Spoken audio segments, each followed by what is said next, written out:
मागील भागात आपण पाहिले, हे ऑफिस सोडण्याची वेळ 3 महिन्यापूर्वी आली होती, पण ही नोकरी टिकली होती. आज 3-3.5 महिन्याने शेखरचा फोन आला होता ऑफिसमध्ये.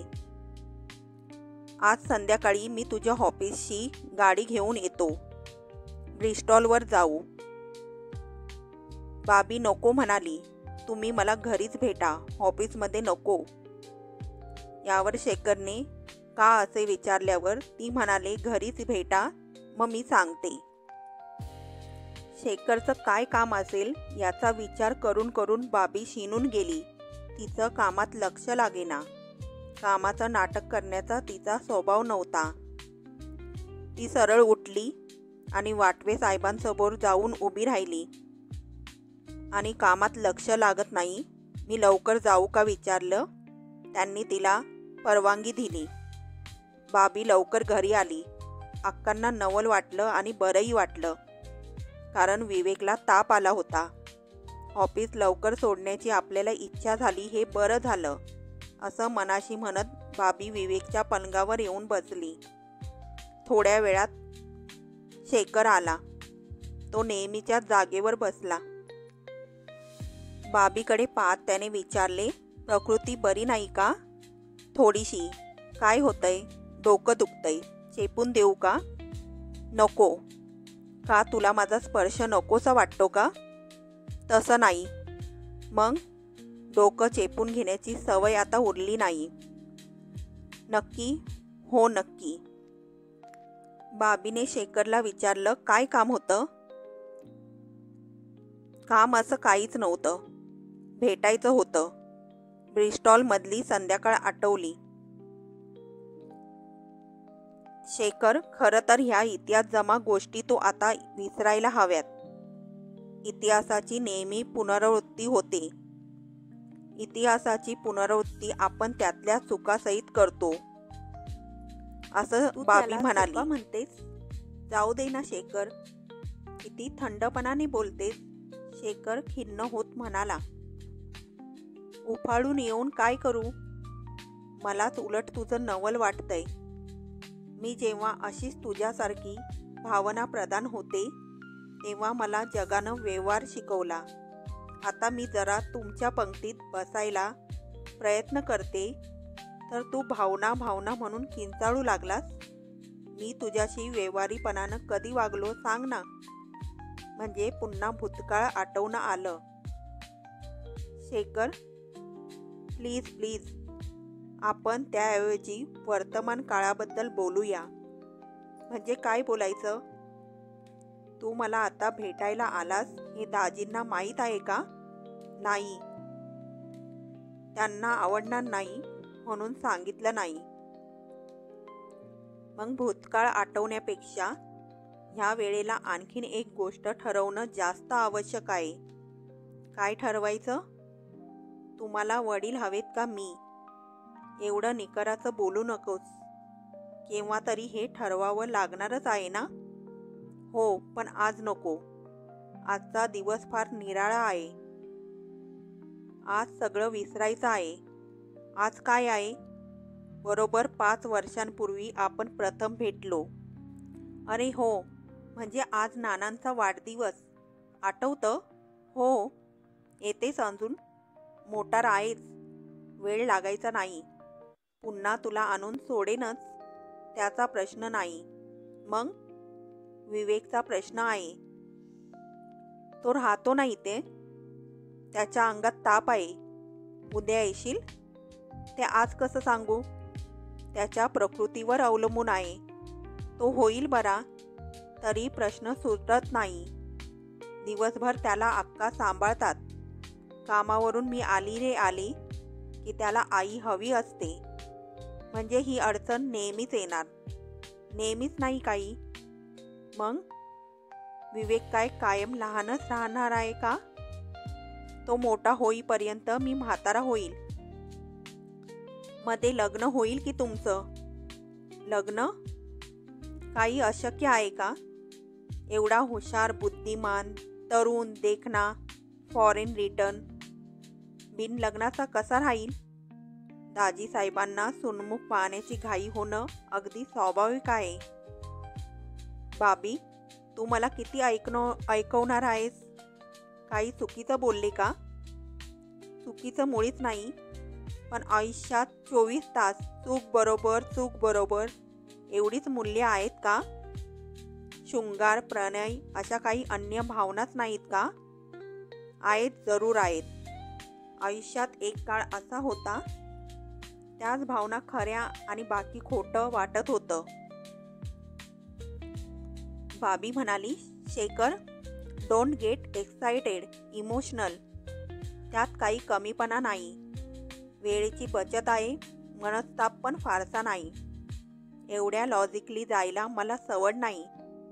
शेखर एवढं म्हणाला, मात्र बाबीचा संयम आता संपुष्टात आला.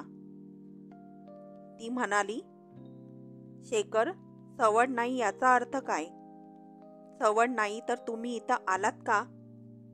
प्रणयाच्या, शृंगाराच्या, भावनेच्या गोष्टी तुम्ही मला शिकवू नका. ते शिकवायला फार मोठा अधिकार लागतो. प्रणयाच्या मागे पळणाऱ्याला त्यावर बोलण्याचा अधिकार नाही. प्रणय ज्यानं जिंकलाय त्यानं त्यावर बोलावं. माझं ऐक तरी. ऐकेल ना? एकदाच ऐकलं.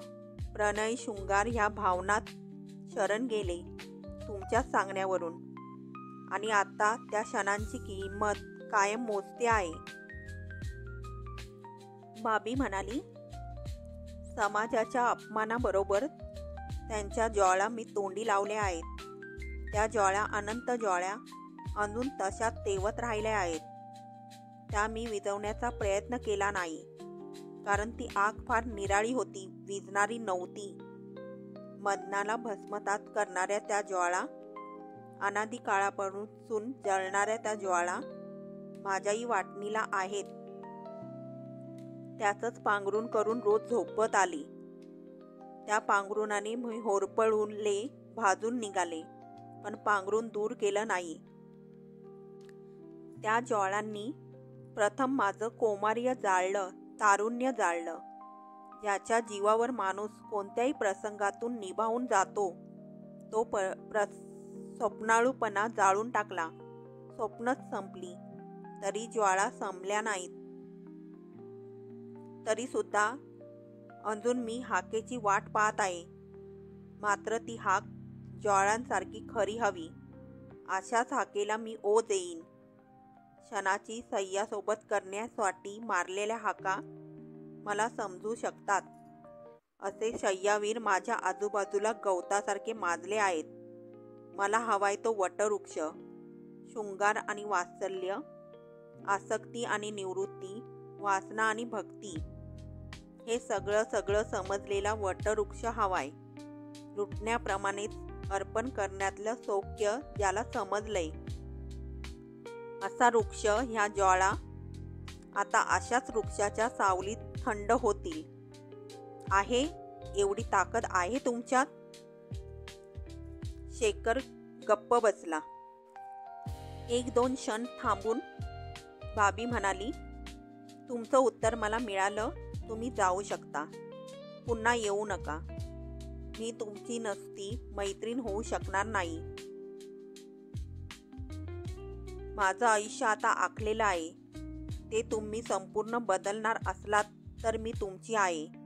मात्र ते आयुष्य मी तुम्हाला उगीचच नुसतं ढवळू देणार नाही.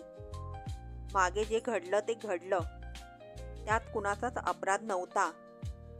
मूल वाढवण्याचा निर्णय मी तुमच्या पत्रामुळे घेतला, तरी त्या वचनातून मी तुम्हाला मोकळं करीत आहे. तुम्ही ह्या क्षणापासून पुढे जे कराल तेच माझ्या लेखी महत्त्वाचं असेल. तुम्ही वाटल्यास लग्न करू शकता. मी आड येणार नाही. तुमचा संसार उधळण्याची मला गरज नाही. दाजींना कदाचित मी आता काय करील हा प्रश्न छळत असेल. त्यांना एक निरोप द्याल. Babi is no more interested in anybody. आता पुढे. बाबीने ती बातमी वाचली निर्विकार मनाने. एखादी टूथपेस्टची जाहिरात वाचावी तितक्या निर्विकारपणे. शेखरच्या लग्नाची बातमी सगळ्या जगाला आज समजली. बाबीला 3 महिन्यापूर्वीच समजली होती. शेखर गप्प बसला तेव्हा तिने जाणलं होतं की बातमी लवकरच कानावर पडणार. आज फक्त त्या मुलीचं नाव समजलं इतकंच. संध्याकाळी दुर्गाताई बाबीची हालहवाल विचारायला आल्या. बाबीवर काहीतरी परिणाम झाला असेल ही त्या भोळ्या बाईची कल्पना. बाबीने तेवढा एक विषय वगळून अवांतर विषयावर खूप गप्पा मारल्या. दुर्गाताईकडून बाबीला घरची हकीकत समजायची. घरची म्हणजे एवढीच की नाना काय म्हणतात आणि शरद काय करतो. वरची जागा मिळाल्यामुळे तो मध्यमवयीन कारकून स्वर्गलाभ व्हावा तसा फुलला होता. शरदचा नालायकपणा मात्र वाढत्या प्रमाणात होता. बाबीला गंमत वाटत होती ती आईनी आणि नानाची. नाना त्याचा उपद्व्यापांना आळा घालत नव्हते म्हणून, आणि तो केव्हा तरी लक्षाधीश होईल आणि तोही असं काहीतरी करता करता त्यावर आईचा मूर्खासारखा विश्वास होता म्हणून. बाबीचा काही संबंध राहिला नव्हता तरी ती म्हणाली, आई, शरदचे मूर्खपणाचे घातकी चाळे तुम्ही नजरेआड करता आहात, पण हे बरं नाही. तो लोकांच्या आयुष्याची खेळत असेल तर ते फार फार वाईट आहे. केव्हा तरी जबरदस्त किंमत मोजावी लागेल. माझा काही संबंध नाही. मी तर त्याला दाराशी उभा करणार नाही. तो माझ्या दाराशी यायचा पण नाही. मला त्याच्याबद्दल काही वाटत नाही. पण जो कोणी माणूस त्याच्या ताब्यात सापडत असतील त्याच्याबद्दल मला निश्चित वाईट वाटतं. कुणाला वाईट वाटो, आनंद वाटो, काही हो, काळ कुणासाठी थांबत नाही. चांगल्या माणसांचा चांगुलपणा फटके खाऊनही कमी होत नाही. त्याचप्रमाणे दुष्ट माणसं आपल्या दृष्टाव्याला मुरड घालत नाहीत. शरद अद्यापी तसाच होता. त्याच्यात फरक तर सोडाच, उलट वाढत झाली होती. लोकांची देणी होती. त्याला बुडव, त्याला टोपी घाल. एक एक दिवस पार पडला की सुस्कारा सोड. असलं दिवा भीताप्रमाणे जीनं तो जगत होता. बाबी बद्दलचा सूड अजून डोक्यातून गेलेला नव्हता. अजून ती वाकलेली नव्हती. पत्र लपवलं तर ताठ मानेने घर सोडून बाहेर पडली. पार्ल्यात जाऊन आपण घरोघरी तिची बदनामी केली. माणसं काही काळ बिथरली. त्या मास्तराची नोकरी गेली तरी सगळे ताठ. नंतर बाबीचं बाळपण विसर. जणू काही सालीनं लग्न झालंय. निर्लज्जाप्रमाणे मूल वाढवते आणि तो थेरडात हिला थारा देतो. लोकांची पण गंमत आहे मोठी. ह्या असल्या लोकांना वाळीत टाकायच्या ऐवजी त्यांचं कौतुक करतात. तिच्या पोराला खेळवतात, सांभाळतात. पोराचं नाव तरी काय? तर म्हणे विवेक, जो हिला लग्नाआधी झाला पण लग्नाआधी सुचला नाही. आता मुलाचं नाव विवेक ठेवलं तेव्हा बिचाऱ्याला जन्मभर उपदेश ऐकावा लागेल की स्वतःच्या नावाप्रमाणे वाग. आईने ताळ सोडायचा आणि मुलाचं नाव ठेवायचं विवेक. नाव चांगलं ठेवलं म्हणजेच माणसं स्वमार्गावर चालतात हा ह्या बुद्धिवान समजल्या गेलेल्या बाबीचा भ्रम. हा भ्रम दूर करणं काही फार कठीण नाही. सत्य सत्य म्हणून ज्याचा तो आजवर ढिंगोरा पिटत आली त्या सत्याची ओळख मीच तिला पटवून देणार आहे. आपल्या पोटी जन्म घेतलेला मुलगाही आपल्यासारखा होत नाही हे हिला समजलं की हिचा भ्रम हा म्हणता दूर होईल. मग वाकेलेच की नाही. सन्मार्गावर जाणाऱ्या माणसांना संधी फार मिळत नाही. कारण संधीचा विनियोग केवळ सत्कार्यासाठी आहे असं ते मानतात. त्यामुळे सत्कार्य न साधणारी संधी ही माणसं सोडून देतात. इथं आपल्यापाशी हा भेदभाव नाही. आडमार्गावर जसे काटे सराटे जात, तशा संधी पण काट्या सराट्यातून जायला जिगर लागते. गरज ही शोधकतेची आई असे म्हणतात. त्या म्हणण्यात काही अर्थ नाही. गरजेपेक्षा तिथं जिगर शब्द चपलक बसतो. जिगरच नसेल तर उपयोग काय? आपल्यात ही जिगर आहे. म्हणून तर आता विवेकच्या शाळेत आपण बेधडक जाणार आहोत. विचार करता करता शाळा आली सुद्धा. शरद शाळेत घुसलात. सरळ व्यवस्थापकाकडे गेला. तो एखाद्या सालस सभ्य माणसाप्रमाणे त्याने व्यवस्थापकांना नमस्कार केला. व्यवस्थापकांनी येण्याचं प्रयोजन विचारताच शरद म्हणाला, विवेकला न्यायला आलो आहे. आपण विवेकचे कोण? मी त्याचा मामा. व्यवस्थापक विचारात पडले. आजवर विवेकला न्यायला आटले सर यायचे. मधलं बाबी प्रकरण वगळलं तर आटले सरांना अख्ख्या पार्ल्यात कोण ओळखत नव्हतं. आम्ही मुलाला तसं पाठवू शकत नाही. मी त्याचा सक्का मामा आहे, ते मी नाकारीत नाही, पण आम्हालाही काही नियम पाळावे लागतात. तुम्ही सांगता मामा आहे म्हणून तेवढं पुरेसं नाही. तुम्ही विवेकला बोलवा. त्यानं मला मामा हाक मारली म्हणजे झालं की नाही? व्यवस्थापकांना हे पटलं. त्यांनी विवेकला बोलवून घेतलं. व्यवस्थापकांच्या खोलीत येताच विवेकने विचारलं, मामा तू? हो, तुला आज न्यायला मी आलोय. एवढं बोलून शरदने व्यवस्थापकांकडे पाहिलं. तुम्ही जाऊ शकता. विवेक आणि शरद कोपऱ्यापर्यंत गेले असतील नसतील, तोच आटले सर आले. त्यांना पाहताच व्यवस्थापकांनी दरवाज्यातूनच सांगितलं, विवेकला आत्ताच न्यायला आले होते. सरांना नवल वाटून त्यांनी विचारलं, कोण आलं होतं? तेवढ्यात शाळेची घंटा झाली. मुलांचा गोंगाट, गलका, आरडाओरड सुरू झाला. मुलांना दूर सारीत सर आत गेले. कोण आलं होतं न्यायला? त्याचा सक्का मामा आला होता. विवेकनं त्यांना ओळखलं म्हणून पाठवलं. ठीक आहे, पण पुन्हा कधीही पाठवू नका. कुणीही आलं तरी पाठवायचं नाही. आटले सर घरी आले. ते एकटे आलेले दिसतात. अक्कांना धडकी भरली. सरांनी चपला काढायच्या आत त्यांनी विचारलं, हे काय, विवेक कुठाय? सरांनी हकीकत सांगितली. अक्का काळजीच्या स्वरात म्हणाल्या, हे काही चांगलं नाही घडतंय ते. विवेक मात्र मामावर फिदा होता. मामाने फर्स्ट क्लासची तिकीटं काढली होती. स्टेशनवरच त्याने त्याला आईस्क्रीम घेऊन दिलं होतं. आईस्क्रीम कसं करतात हे मामा त्याला कारखान्यात नेऊन दाखवणार होता. त्या कारखान्यात म्हणे डोंगराच्या डोंगर असतात आईस्क्रीमचे. त्या कारखान्याचा मालक मामाचा मित्र होता. मामा तिथं जातो आणि नुसतं सांगतो, 10 शेर आईस्क्रीम द्या. लगेच पुडा बांधून हातात. मामाची मजा आहे. मामा हुशार आहे. आईपेक्षा हुशार आहे.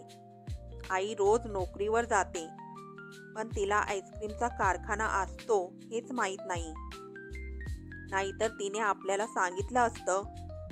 आजोबा एवढे मोठे, त्यांनाही काही माहीत नाही. मामा आपला एवढा मोठा, पण आपल्या घरी तो येत नाही. बाहेरच्या बाहेर भेटतो. मामा तू एकदा घरी ये ना. येणार येणार असं नुसतं म्हणतोच. मी आता देवदारांकडे येणारच नाही तुला भेटायला. वा, मग आईस्क्रीमचा कारखाना बघायला कसं जायचं? मला घरी येऊन घेऊन जा. तुझ्या आईला आवडत नाही? नाहीतर मग आज शाळेत कशाला आलो असतो? मी आईला आज सांगतोच, मामाला घरी येऊ दे म्हणून. हां हां, असा वेडेपणा करायचा नाही. आईचा मार बसेल. मी भेटलो होतो हे पण बोलायचं नाही. सांगायचं मित्राकडे गेलो होतो म्हणून. म्हणजे खोटं बोलायचं? छे छे, खोटं मुळीच नाही. मी तुला भेटलो की तुझ्या आईला राग येतो ना? हो, मग तुला मार बसतो. हो. आईला वाईट वाटतं म्हणून मी मारते. हो. आईला दुःख देणं चांगलं का? नाही. पण मग मी वाईट आहे का? नाही ना. म्हणूनच मला भेटायचं. पण ते आईला सांगायचं नाही. म्हणजे आईला पण त्रास नाही आणि तुला पण त्रास नाही. विवेकला हे सहज पटल्यासारखं होतं. मामा सांगतो ते खोटं नाही. ही सोपी युक्ती आईला का सुचू नये? खरं तर तिने हे सांगायला हवं की तू मामाला भेटत जा, मला सांगू नकोस म्हणजे झालं. विवेक शरदकडे कौतुकाने पाहत राहिला. मामा खरोखरच जगातला एक महान पुरुष आहे. नाहीतर एवढ्या बड्या माणसांची आणि त्याची ओळख कशी? माणूस इतका श्रीमंत असू शकतो? नवल आहे. काय पाहावं आणि किती पाहावं असा संभ्रम विवेकला पडला. जमिनीवरच्या सतरंजीपासून छतावरच्या दिव्यापर्यंत सगळी मौसाच होती. अक्वेरियम पाहून विवेक म्हणाला, मामा तो बघ तलाव. शरद नुसता हसला. इतक्यात एक गोरी गोरी पान बाई तलम झिरझिरीत पातळ नेसून आली. तिने तर घरातही चपला घातलेल्या होत्या. तिचे पाय तांबूस गुलाबी होते. विवेकला ती परी वाटली. लहान मुलांच्या पायात आणि त्या बाईच्या पायात फरक नव्हता. आईचे पाय काळे आहेत आणि अक्कांच्या पायाला तर भेगा पडल्या आहेत. मंजूळ आवाजात तिने प्रश्न विचारला, हा गोड पोरगा कोण? आहे असत. बाळ तुझं नाव? विवेक. खाऊ खाणार ना? नको. गाणं ऐकणार? विवेकला वाटलं ही परी गाणार. तो आनंदाने हो म्हणाला. ती गोरी पावलं एका चकचकीत कपाटाजवळ गेली. तिने झाकण उघडलं. विवेक तिथे धावला. त्या बाईने नुसतं बटन दाबायचा अवकाश. एकाएकी जादूच झाली. कुणी हात न लावता चाक फिरायला लागलं. एका चकचकीत पट्टीने टिचकी मारताच एक रेकॉर्डने वरून उडी मारली ती बरोबर खालच्या फिरत्या चकतीवर. त्यानंतर ती चकचकीत पट्टी जमिनीवर विमानाने आल्हाद उतरावं तशी त्या रेकॉर्डवर उतरली. आणि काय गंमत! ओळखीचं गाणं रोज सगळे मिळून शाळेत म्हणतो ते, गोरी गोरी पान. तेवढ्यात एक झकपक कपडे केलेला गृहस्थ आला. तो खोलीत आल्याबरोबर चांगला वास आला अत्तर लावल्याचा. गाणं संपेपर्यंत मामाचं आणि त्याचं काहीतरी बोलणं झालं. मधून मधून तो गृहस्थ सारखा आपल्याकडे पाहत होता. गाणं संपायला आणि मामाने चल म्हणायला एकच गाठ पडली.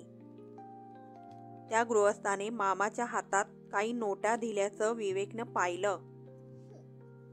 मामा पुन्हा चल रे म्हणाला. खरं म्हणजे आणखीन थांबायचं होतं. ती रेकॉर्ड कशी थांबते ते पाहायचं होतं. पण मामा एक क्षण थांबायला तयार नाही. घरी परत येताना विवेक गप्प होता.